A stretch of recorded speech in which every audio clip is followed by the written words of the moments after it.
Ito po ang isa sa mga ulam ng aking paborito. Ganito po ako magluto ng aking isa sa mga paborito kong ulam. The best! Panalo ito!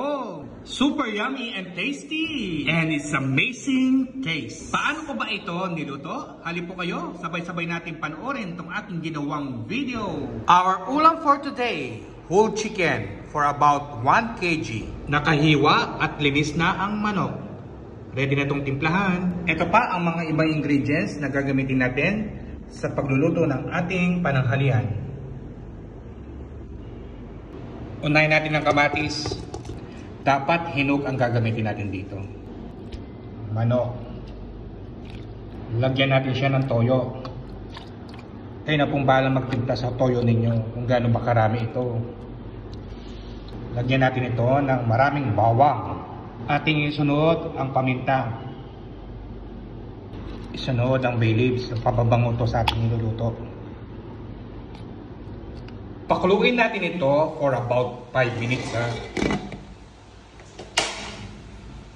Oil. Pirtuin pa na natin yung patatas at ang carrots.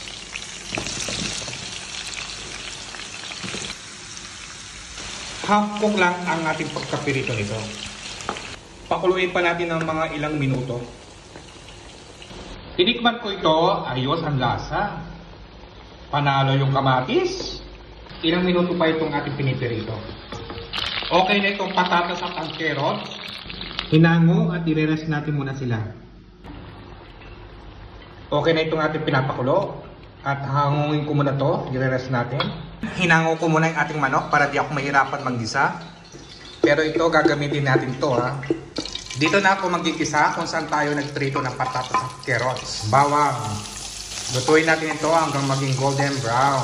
Damihan natin ito ng sibuyas. Sikreto to sa ating niluluto. Lutuin natin ito ng mabuti. Ating tuntakpan para maluto ang sibuyas. Okay na okay ang ating ginisa. Ito ang gusto ko. Pagkaluto ng ating ginisa, lagyan na natin itong manok. Atin itong takpan para manood ang ginisa sa manok. Atin itong halu-haluin Hindi ko na po ipapakita kung paano ko ito hinalo-halo Mahirap po kasi mag-video. Ayan, nahihalo ko na. Lutuin pa natin ito ng mga 1 minuto pa. Ayan, okay na. At i-transfer natin dito. Diyan natin i-transfer yung ating ginisa.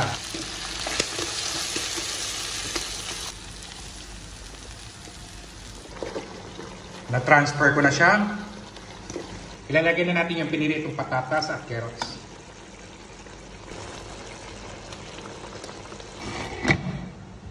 Lagyan natin na ng konting sabaw lang. At itong pakuluan pa ng pakuluan. Luto na rin yung patatas at carrots. At ang pinakahuli natin na ilalagay, ito yung green pepper. Itong green pepper na to, pwede rin ninyo siyang isabay doon sa inyong paggigisa. Okay din yun. Kaso ako, gusto ko may kinakagat ako.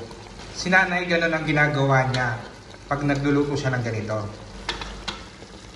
Lutuin pa natin ng mga 1 minuto lang.